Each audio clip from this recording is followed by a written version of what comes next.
Hey everybody, Breakthrough Health and Life Coach Glenn Hattem here. I'm here with my good friend Pietro, and we are going to dive deep today into a conversation that I normally tell everybody to grab a notepad and a pen to take some notes because there's going to be some really great nuggets of wisdom, and there will be. But I also want you to grab a box of Kleenex as well too. So not to promote and market the Kleenex brand, but this is a very heartfelt conversation. We've been talking before we got on here with you guys. But Pietro is someone that I really admire and respect in this community. He's been just a key player in making a big difference in a lot of people's lives with some very important missions. And he was recently touched by a storm, an unexpected one that has impacted our community. And a lot of lives here have been impacted. Fortunately for us, I have Pietro here, who's well intact, but a great story to share about something that recently came through his life and had to. I would say maybe you could share today, Pietro, about what you're up to today in the world. You know, where you're at in your career, and then we can find out why you. I always go back in time to kind of find out how, you know, someone was in their childhood and the different decisions they made throughout their schooling and their career path and family life, to kind of find out why you're wired this way. And I think that's a really good place that we're going to definitely cruise through that area a little bit today. But I want to sit in what's happened recently in your life, that those unique skill sets and awarenesses that you honed throughout the years have helped you relate to this situation with such a open heart and healthy viewpoint that a lot of people would have great difficulty arriving at this place. You've obviously done a lot of work on yourself throughout the years, and I'm just really grateful to have come in contact with you in my life. And I think there's a good share here today. So maybe Pietro, just starting off by introducing yourself and what you do in the world, and maybe the organizations that you help support, and then we can hear a little bit about your story. You know, because I think it's a beautiful, as we were talking earlier, it's a beautiful and sensitive time in your life. So thank you. Yeah, thanks, Glenn, and good afternoon, everybody. So yeah, Pietro Simonetti, born and raised in a small ski village out of northern Italy, right at the base of the Matterhorn on the Italian side. Very, very small, you know, about 1,500 people, you know, with some very limited options in terms of what to do in the real life, you know. So imagine probably Crested Butte type, you know, so you can work in the mountains, you can work in the tourism industry, maybe in the forest industry, or being a farmer, etc. Those were pretty much the options. But I was lucky to really travel the world and get an education in different places. I studied in England, Scotland, Australia, United States, Italy, and so forth. And that really opened up my mind into what I became, I think. The travels, the meeting different cultures, seeing different things, different perspectives on life. So what I do today, I'm a National Business Development Officer for KeyBank. I actually created this position. It did not exist at Key, but I had some really good success in the past with some solar energy financing, which is also a new market for Key a few years ago. And then Key noticed that I was having a different approach than most bankers out there. Very innovative in terms of finding clients, you have to bring something different to the market. Otherwise, you're just one of the many of the same. And they tasked me with bringing this innovation into the banking world. And that's where this position came from. I often refer to too many people are chasing snowflakes with their tongue out. And what I mean by that is one snowflake, one client per snowflake, and you keep going from one to the next to the next. And instead, I'm always looking for what I call the avalanche effect, which is out of a small snowball, can we create such an effect that really impacts hundreds, if not thousands of clients all at once? I know I'm not giving maybe like the perfect example, but so what I try to find is large organizations that are already attached to several companies, several hundred companies, sometimes thousands of companies. And when my message goes to one, it really reaches instantly thousands of different leads all at once. Yeah, it sounds like you took some experiences along the way to come to that realization of a more effective approach that you brought forth for your organization. You know, approach of I've heard more similar versions to this story, more from a comedic standpoint of the wolf with the going down to the sheep. So. Yes, yes. But so here you are making this global impact with your organization. You've come across waters. I know you as a skier extraordinaire, and but you know, coming to this country and finding extraordinary opportunities. I'm sure it wasn't like all like that getting started along your way. I'm sure there were some doors closed and there were some hiccups along the way. Maybe you could share a little bit about your path as a youngster, kind of, you know, I always feel like the path is much messier than people think to success. Yeah, absolutely. Doing things right comes from doing some things wrong. Absolutely. And I think everything started for me. I really have to thank my grandma, who had a very, very difficult upbringing. She was a young mother during World War II with two daughters. And she grew up also in a small ski village in northern Italy, and had to go to work super young because her dad passed away. So by the age of 10, she had to quit elementary school and start working to sustain the family.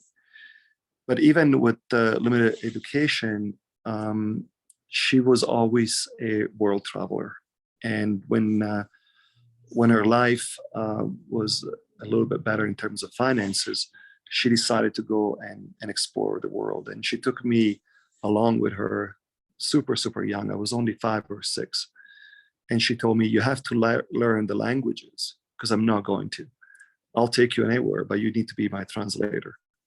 So we started traveling the world together, and we went everywhere, a lot of different continents when I was very young. And then my parents sent me to middle school to England and then Scotland.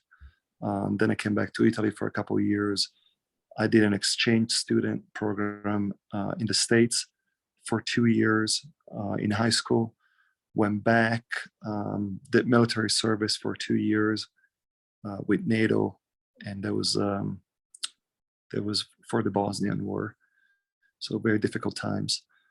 And then did college here in Colorado. So a lot of different experiences that really brought me up into these different realities of cultures and studying and people and ideas and things like that. And that really forged who I am today.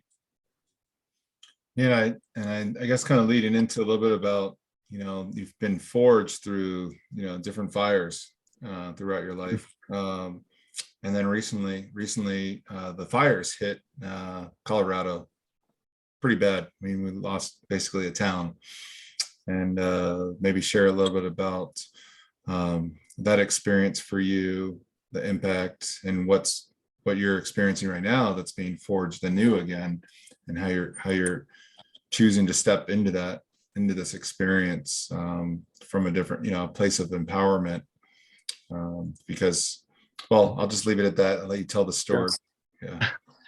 Yes. So, you know, because of COVID, I had not been back to Italy for a couple of years.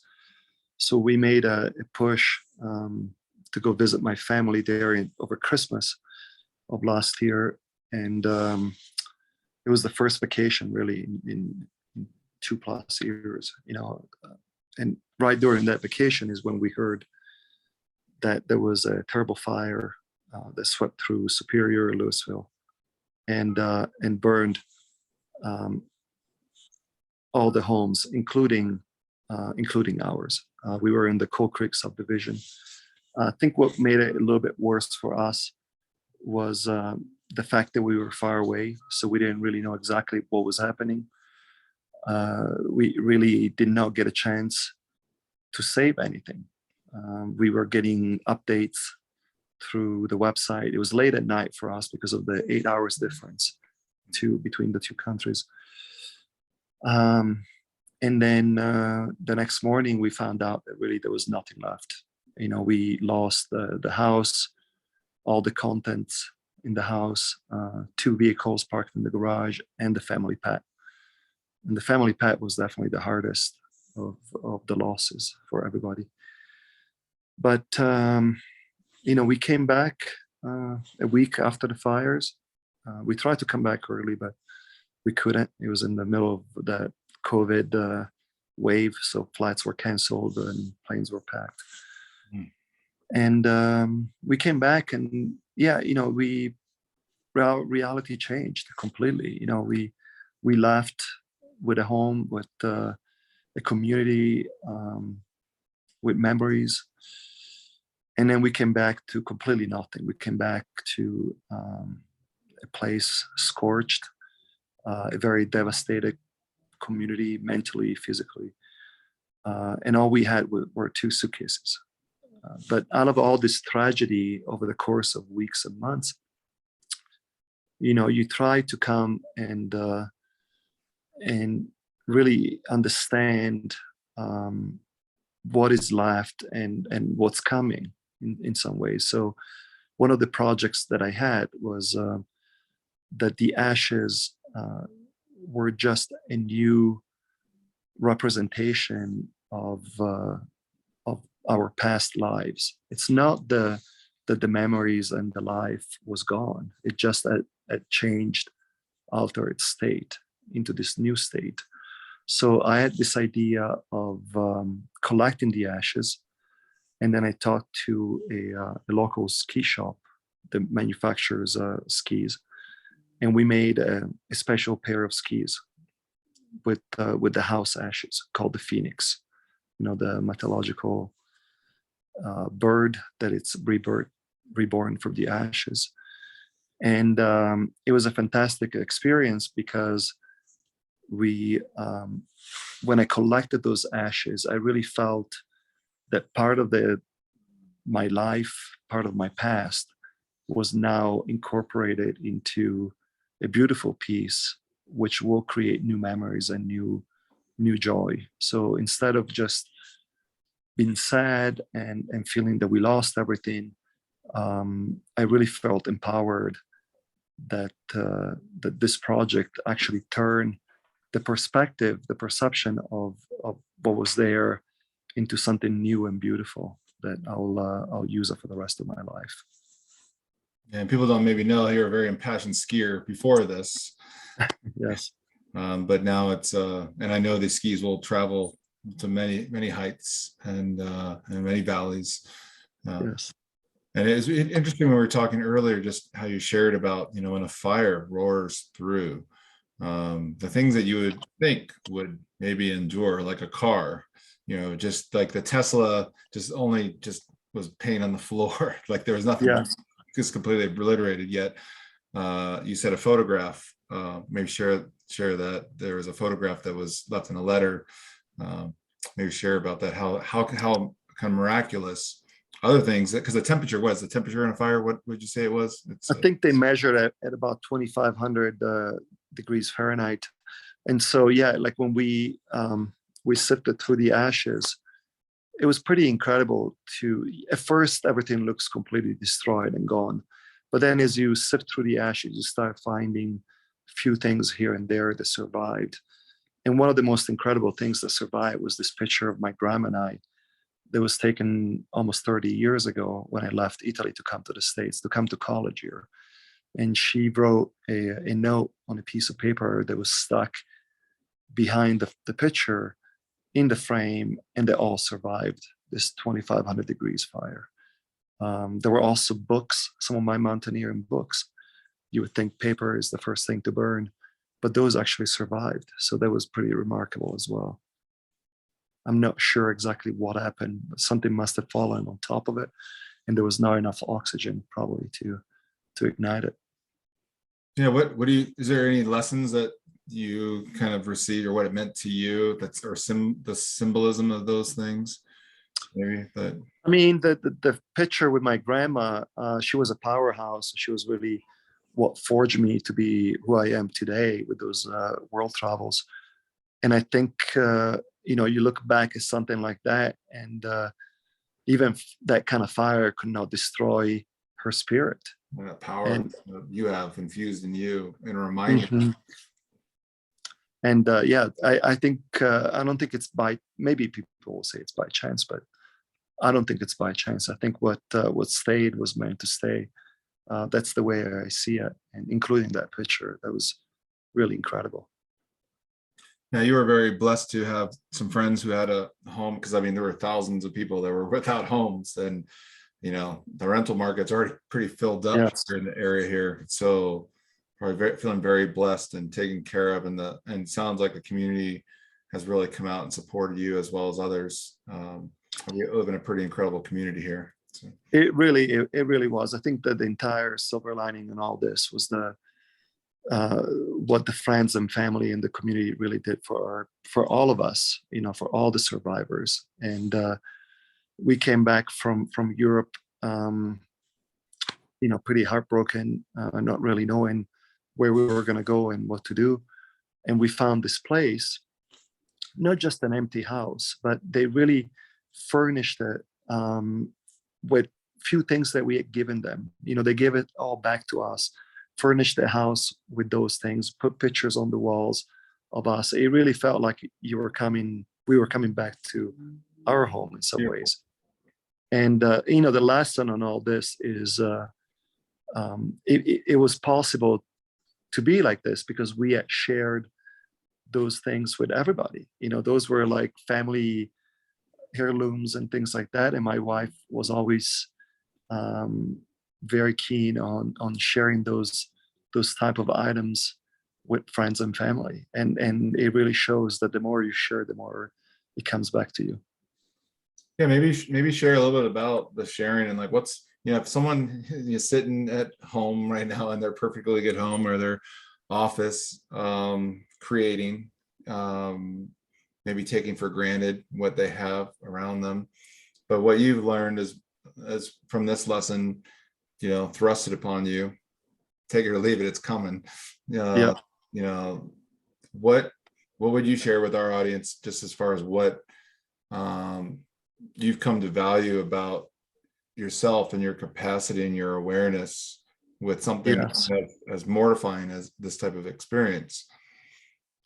I think what really was clear was, that life and relationship are the most important pieces in your life. Like all the items that we surround ourselves with, when I start really thinking about it, cars, skis, everything, clothing, was it really necessary? And the answer out of all of this was really, it's just baggage at the end of the day. It's baggage with memories, but it's baggage. And one of the big lessons that we really felt was a sense of freedom, that we didn't have that baggage anymore. And I shared with you, Glenn, earlier, that if my daughter was a freshman in high school, my wife and I and my daughter, we probably would have traveled the world for like 6 months or a year,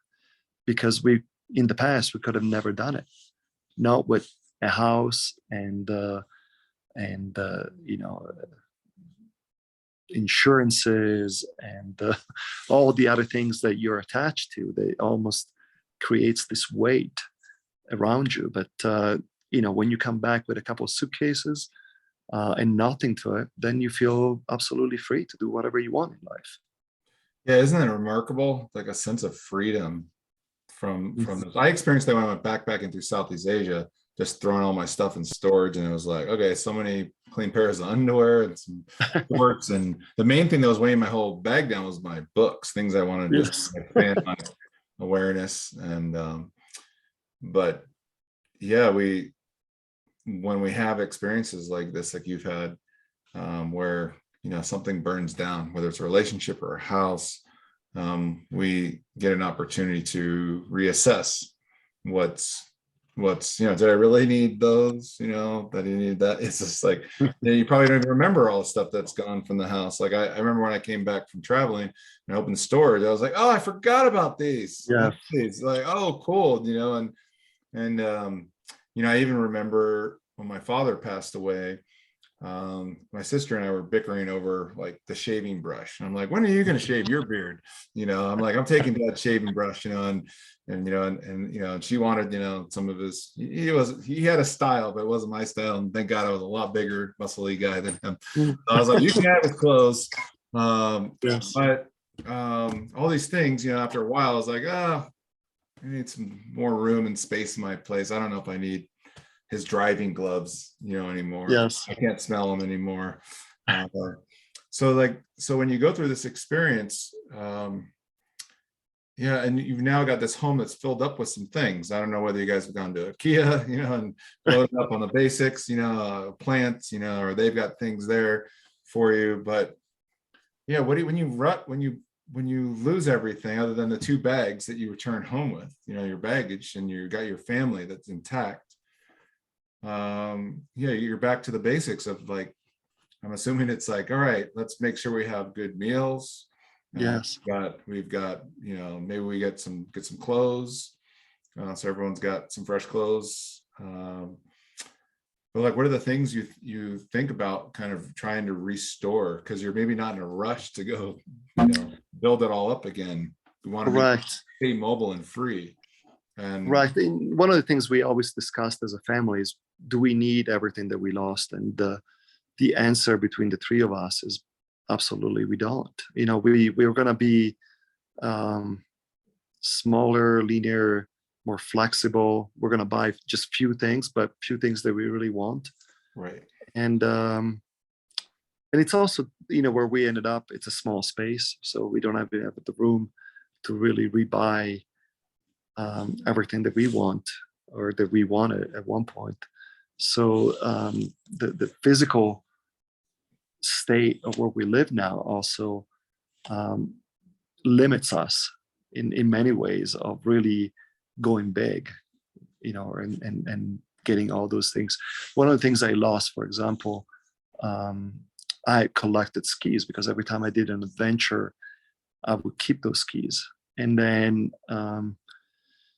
I had over 15, maybe even 20 pairs of skis. Does somebody need 20 pairs of skis? But the answer is no.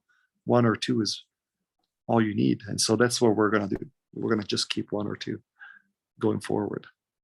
Yeah. So really just having the things that you really want, Mm-hmm. and maybe, you've worked very hard in your life to have a high quality of life. So quality now, rather than getting a big place where you have to fill every room with necks and stuff. And it's really about, like, what is it that you really appreciate and value most, and having those things, having the things that you really appreciate and you really value, and not getting caught up in the rest of the collections.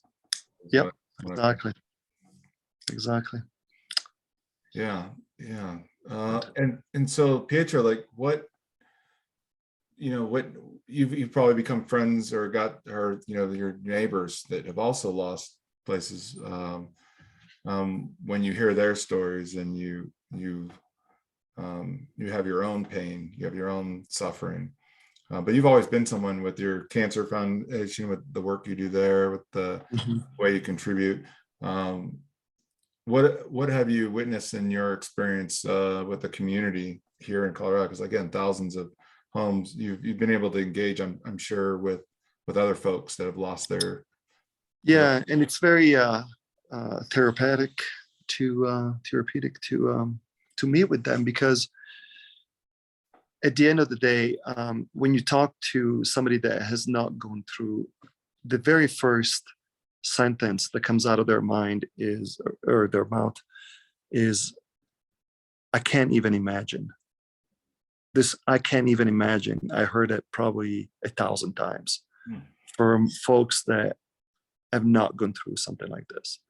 But when you talk to the other fire victims, they're going through this just like us.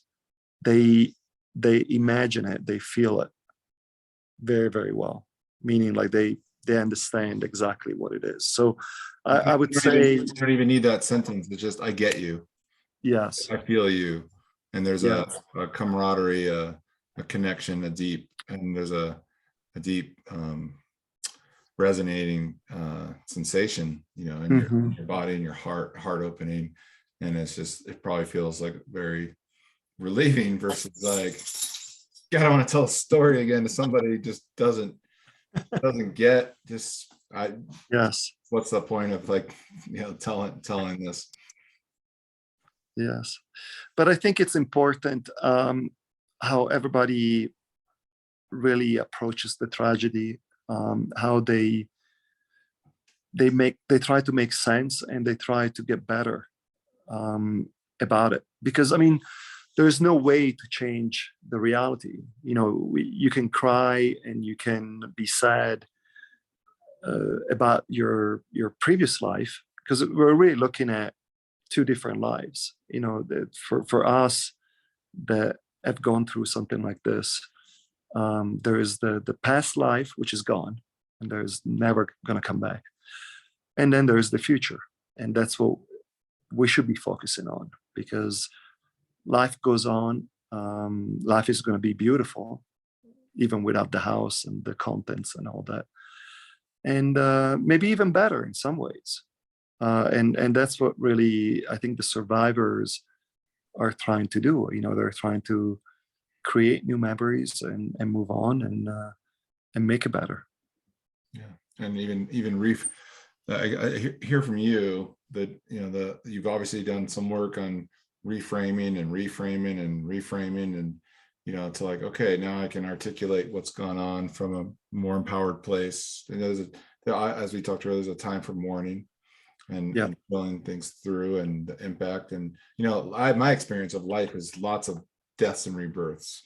Next chapter, this comes with you, these things don't, and these people, some people stay with you longer in the journey, but then, so it's how do we view with this nervous system, this anxiety that percolates up, the sadness, the anger, the resentment, the frustration, the moment of why us, because I know there's some people whose homes like this, because this fire went through and just burned whole neighborhoods down, and then that one house untouched fine, they got a view of all the homes that burned down. Yes.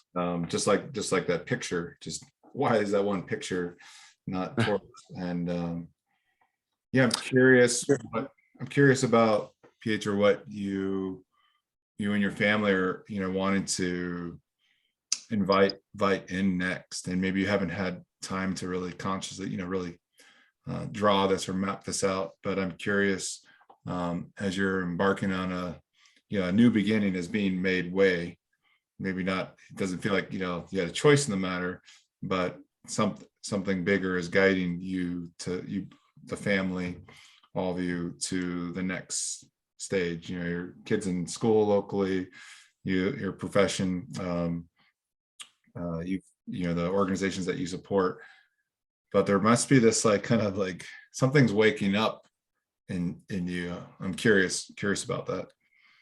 Yeah, I mean, it's really, for me, how much energy do you have to really put into these projects? It's, for me, life has always been about energy.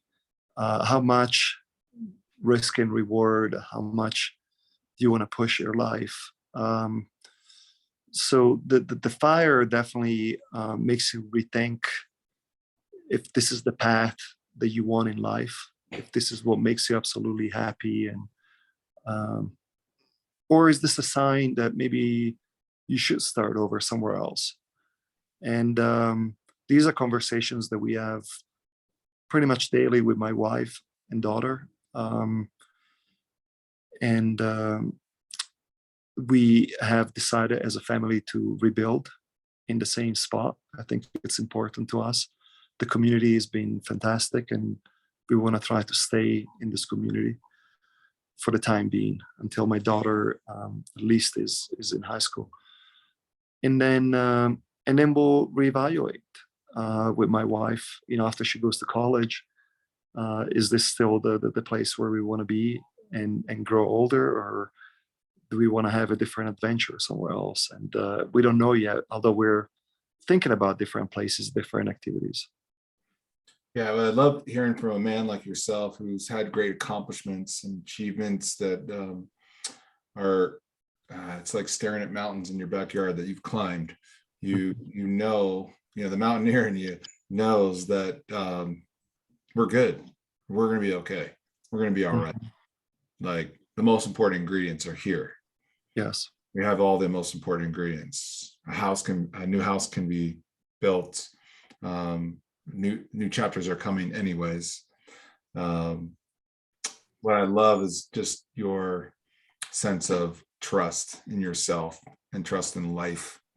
And sometimes when these things happen, there's probably a lot of less fortunate people that are, they're still in the whiplash of this and thrown off center and reacting in a way that's legitimate with what's going on.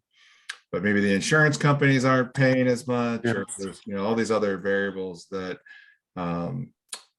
they've got cement shoes right now. And what I hear from you, I experience from you because of who you are and the extraordinary experiences you've had in your life. There's a lot of evidence to stay light on your toes and to trust and to just ask questions, self-analyze, look at the feedback from your family on, like, hey, what do we want to do together? What do we want to, you're coming from a place of, what do we want to create here? What do we want to do? Like, we're not stuck here, but it seems that we want to be here right now. A few other variables out, we might have chose something different, but we're making some decisions based in, you're making informed decisions, where I think a lot of people, could be pretty checked out. And I'm sure you've witnessed some folks that have been. I'm curious. I'm curious how, I think you've written some articles about this experience and your story, and I think that'd be a great resource to point people in that direction for if they want to learn more about. There's a lot of stories about what's gone on here, because what's crazy is that since this big fire, we had a fire like just almost right around the corner, not too long after. It was like right in the same spot, and then another fire up in Lyons, and it's been windy, gusty for weeks now. And today was first day that, it's like 76 here in Boulder day and pool day. And I was like, oh my gosh, it's the first time it hasn't been like that gusty wind. Oh my gosh, we're gonna maybe have another fire. How might people connect with you and your story, and if they wanted to support, because I know we talked earlier that things are popular in the news for about 10 days till the next story, and I'm sure there are people that are still hurting, that are still struggling and still trying to get to the place that you've worked hard to get to with your family and had no choice to. But how might they get a hold of you and well, I think the easiest way is everybody's on LinkedIn these days. So if they Google my name or if they search my name, you'll find my LinkedIn. I did publish a few stories there. There was a great segment done by 9 News on the Phoenix skis. They did a really good job on that. And then, like I said, I'm only one of 1,000 plus victims. So if people want to get involved, I think the Community Foundation has been a great resource for all of us. They've helped fire victims financially, but also mentally, with other resources that were needed, especially the first few weeks. So I've always pushed everybody towards something like that, because I know a few folks in the community foundation. That's a good group of people that really have the right heart in the right place. But if you want to know more about my personal journey, I think the articles on LinkedIn are probably the best way to understand a little bit, get a glimpse of what went through my mind over the last few months. And then spell your name correctly so people can find you on LinkedIn. So that Yeah, so Pietro, Pietro. So first name Pietro, last name Simonetti, which is spelled same as Simon, Simon, and then Etti. Okay. Pietro Simonetti. Now, if they want to go a step further, they could find out about the organization, the cancer organization. Maybe tell a little bit about the organization that your heart and passion has been behind. Yes. So I'm also the president of the Colorado Cancer Foundation. It's a fantastic group that was founded about 45 years ago. We have the oldest benefit run in the state of Colorado, 43 years in a row. And we help cancer patients here in Colorado. And also we help Henschutz, the hospital, with cancer research. So a very, very active group, all volunteers. Every dollar we raise goes to one of those two fields. We have no administrative cost because every product that we use is donated by sponsors and vendors. And I'm super proud of the organizations. We've helped hundreds and probably thousands of patients at this point over the course of the years. And then the funds that we give to the hospital have led through some breakthrough research in a lot of different fields. And we get a meeting with the doctors every 6 months where they show the results of the impact of our funds and our research. And I'm super proud of the work we all be doing. And then you've got, what's the race date? This year is going to be the 43rd edition, September 17th in El Dorado Springs. It's an incredible race, very historic, and it's 4 miles. So we got a little bit of everything: serious runners, joggers, people with strollers, walkers. Great setting with El Dorado Canyon there in the background, and the leaves changing this year. It should be fantastic. Yeah, it's going to be a beautiful time to have this race. Yes. Well, I'm just so appreciative of being able to sit with you today. Feeling you, brother. Just feeling deep in my heart. I've been able to sit with my sadness as well as my celebration of your spirit and your family and the new beginnings. And just thankful for everybody who's able to sit in on this listen. And please reach out. 4 miles. Anybody can do 4 miles. I hate to be the coach here, but come on, anybody can do 4 miles. You can walk for 4 miles. You can jog the 4 miles. You can go try to beat everybody in the race for 4 miles. But show up, contribute. It's a great event. And yeah, thank you, Pietro. Thank you, everybody, and we'll see you soon. Thank you. Bye-bye. Bye-bye.